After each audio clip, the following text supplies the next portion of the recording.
Going to tell you a little story before we move on to the environmental impacts of fishing, or kind of wrapping up the who fish are section. But I wanted to tell you a story about Blackie. Blackie was a little black moor goldfish. This is an example of Blackie. This isn't Blackie, but this is representation of Blackie.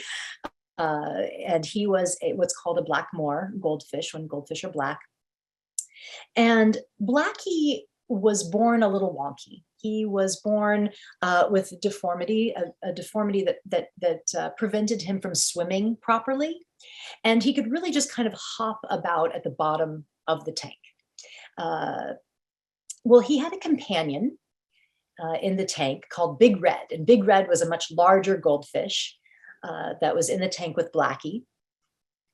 And Big Red, when it was time for feeding, and the fish food would be given at the top, fish food, put into the tank, and it kind of drizzles down, right? Big Red would go down to the bottom of the tank, and he would scoop up Blackie and kind of give him a ride on his back up to the food. And he would let Blackie eat the food first, let Blackie have his fill of food, made sure that Blackie was fed. And then he would go down, gently put Blackie back down, and then Big Red would go and eat his meal. And, it's to think about this. What's going on here? What's going on with Big Red?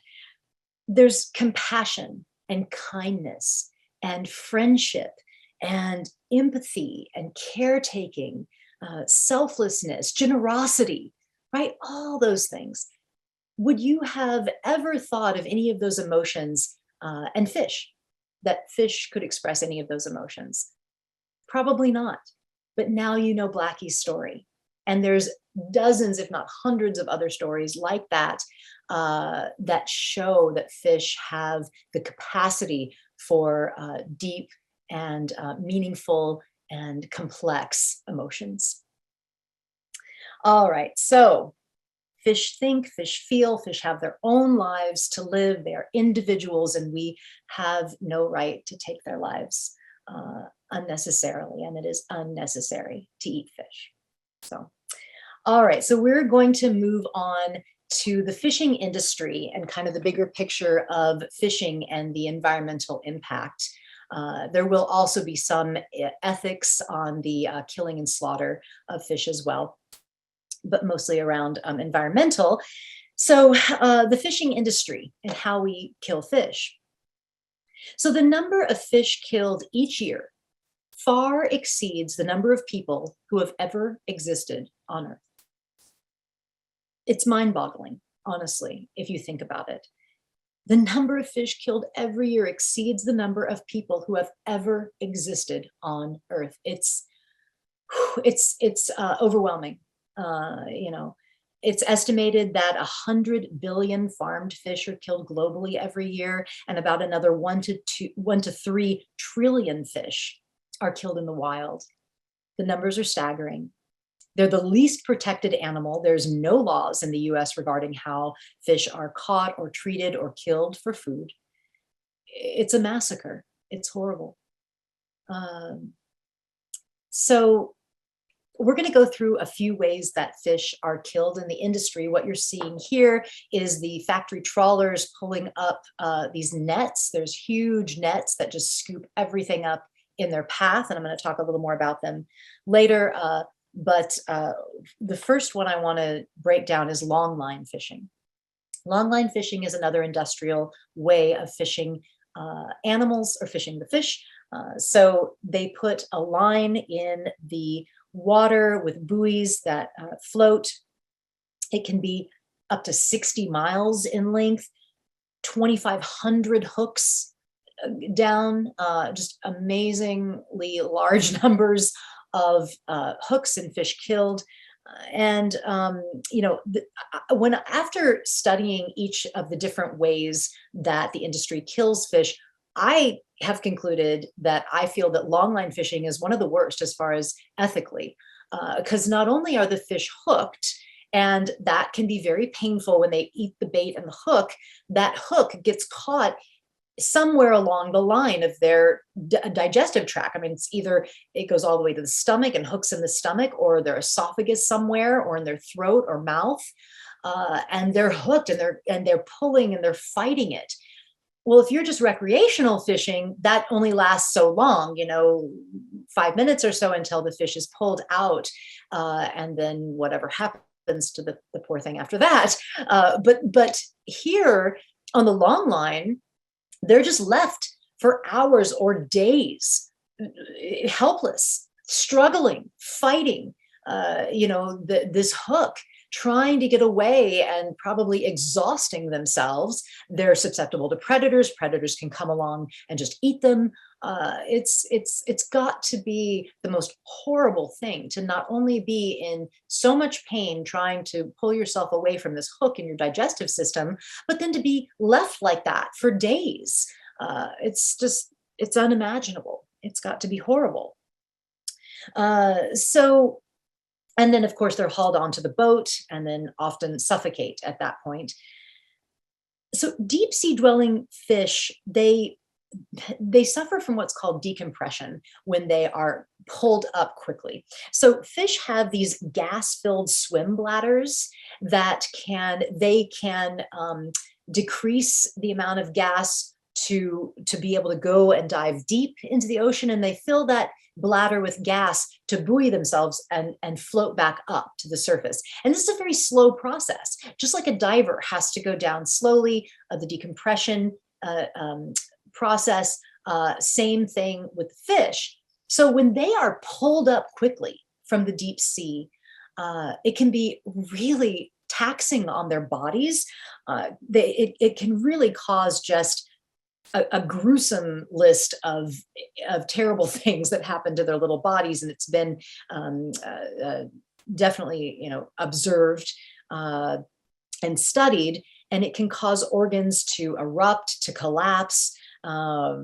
Decompression causes just esophageal inversion, the esophagus coming out of their mouths, bulging eyes out of the socket, arterial embolisms, hemorrhaging, organ tearing, damage, prolapse of the rectum coming out of their body, and just horrible things.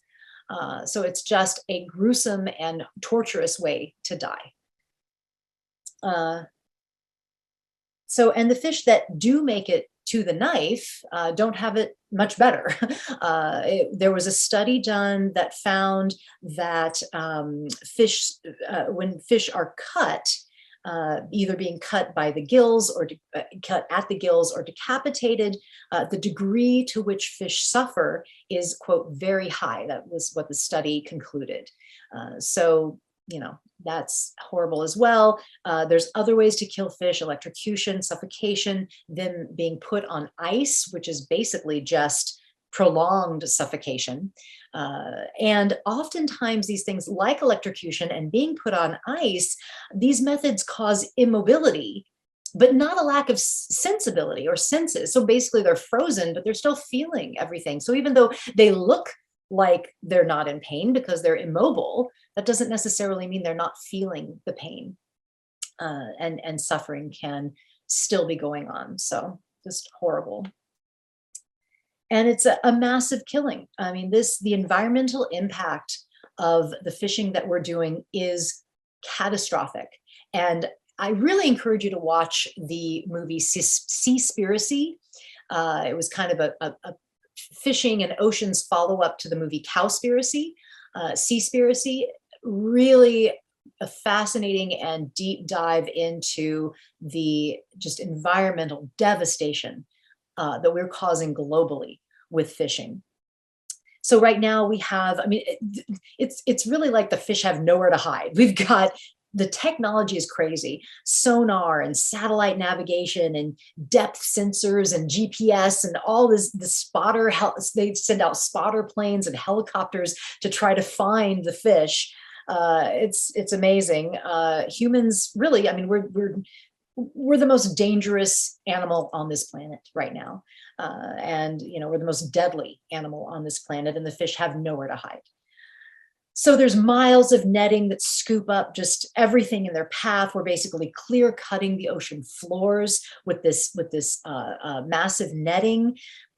coral, kelp, seaweed, sea fan, all the plants at the bottom of the ocean that are for protective purposes, like that's where fish lay their eggs, where they spawn, where they hide, all those things is just being wiped away, being clear cut by this netting. So it's not only the fish, but also their habitat that's being destroyed.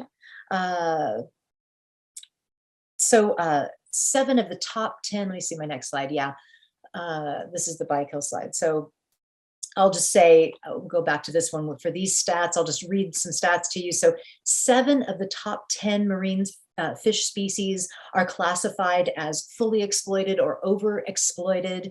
Nearly 90% of all the large predatory fish in the ocean are gone. We wiped them out. So they're increasingly have to fish for smaller fish, fishing down the food chain. We also see a 62% drop in seabirds and a 60% in coral reefs due to fishing. And there's $35 billion in government subsidies that goes to the fishing industry. So we're propping up this industry with government dollars as well. So bykill, this is in the industry term is bycatch. I call it bykill because nothing survives this process. Basically, when they scoop up all of these fish, often only about 20% of what they scoop up can be sold, and the rest is thrown back dead, right? More than 7 million tons of so-called bycatch, the bykill, is killed every year. Over 300,000 seabirds, such as sea turtles and dolphins and whales and sharks and sea stars and all the non-target fish species, eels, albatross, seabirds, they all get caught in this netting. For every pound of shrimp that's caught in the Gulf of Mexico, 4 pounds of bycatch is wasted, thrown back, overboard, dead. Endangered species are having a really hard time because of the fishing industry. They're starving without enough food to eat, and they're caught in the fishing nets and killed. This fishing gear is just polluting the ocean. When there's a net that is got a hole in it or has broken or whatever, I mean, they don't haul those in and bring them back to the land and put them in a landfill. No, they just throw them cut them off, throw them in the ocean. And so the ocean's just littered with all of these nets, and these animals that need to breathe air get caught in the nets and are unable to surface for air. It's just tragic. And what are these nets made of? Well, they used to be made of hemp or cotton or something like that. Not anymore. They're made of nylon. And nylon is plastic. So they're plastic. So this is a huge, huge area of plastic pollution in the ocean are these fishing nets. So fishing, it's so destructive in so many ways, besides just killing fish. And it's called ghost nets, these ghost nets that float around and just kill indiscriminately. So many people think that sustainable fishing may be a one way to, solve the problem. There's a lot of sustainable fishing labels out there, marine certified, sustainable, and stuff like that. Unfortunately, and as the movie Seaspiracy brings to light, this industry is woefully underregulated. It's very difficult to regulate. The fishing vessels can go out for weeks, months at a time. So a lot of those fishing vessels are not getting, having people going out and inspecting. The inspection is very minimal. Inspectors get bought off. There's a lot of, unfortunately, dirty business that goes on. And so these labels mean very, very little. And one of the examples of that is the longline fishing of Nova Scotia swordfish. So Nova Scotia swordfish are killed by those the longline fishing that I talked about earlier. But that longline fishing also kills tens of thousands of non-target endangered blue shark, and they don't use the blue shark for anything, just throw them back dead. but that's an endangered species, and that Nova Scotia swordfish still gets a stamp of sustainable fishing, a sustainable fishing label, even though they kill 5 times as many endangered shark as they do the swordfish. So there's a lot of examples where the sustainable labels just are not working. And another thing that people think is a possible solution is fish farming. And fish farming, unfortunately, is really increasing right now. Fish farms are being built all over the place as we speak. But fish farming, is not the solution. What we find with fish farming is we find kind of the same problems that we get when we confine farmed animals for mammals, large farmed animals, well, any farmed animals, the cows, pigs, chickens. When we confine them, we get these situations where there's, sickness and injury and lots of problems. And fish farms are the same way. I don't know if you've ever been to a fish farm. I have been to a few of them to check them out. Excuse me. And, when you are walking up, that there's water, but it just looks kind of black, and oftentimes, and as you can see in this picture, I don't know if you can tell in the picture, but behind it, you can see the nice blue water, because they're often connected to some larger body of water, like they're at the shoreline, built on the shoreline of a lake or some other body of water. And you walk up to them, and the first thing you notice is the water is just kind of black, just really black, compared to whatever body of water that they're on, which looks blue. And so there's just this black water, and you walk up, excuse me, and there's a lot of movement in the water, right?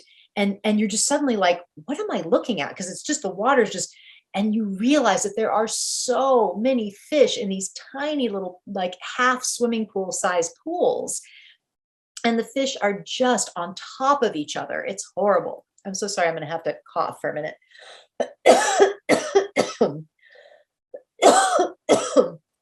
I apologize. I'm a little choked.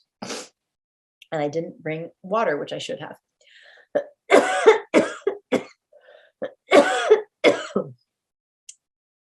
Excuse me.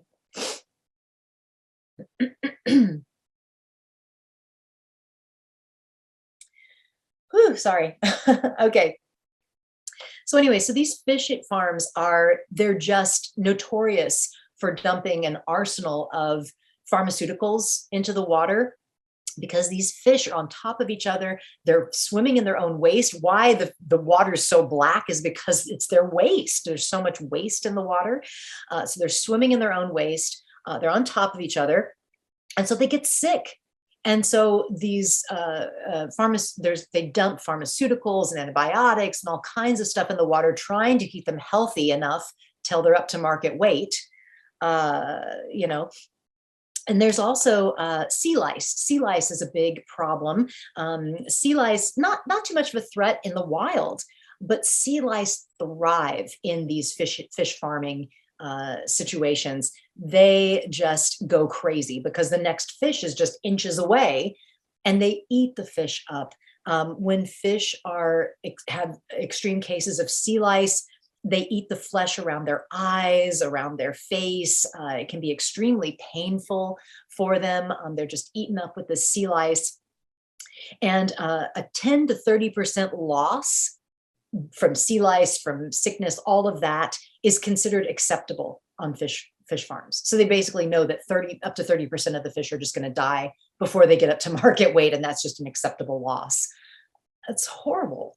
And the industry kills far more fish than it produces. Of course, they are having to buy smaller wild-caught fish to feed the farmed fish, right? So, 450 billion wild-caught fish are fed to the farmed fish. So there's still they're still out there fishing in the wild as well. So fish farms don't solve that problem.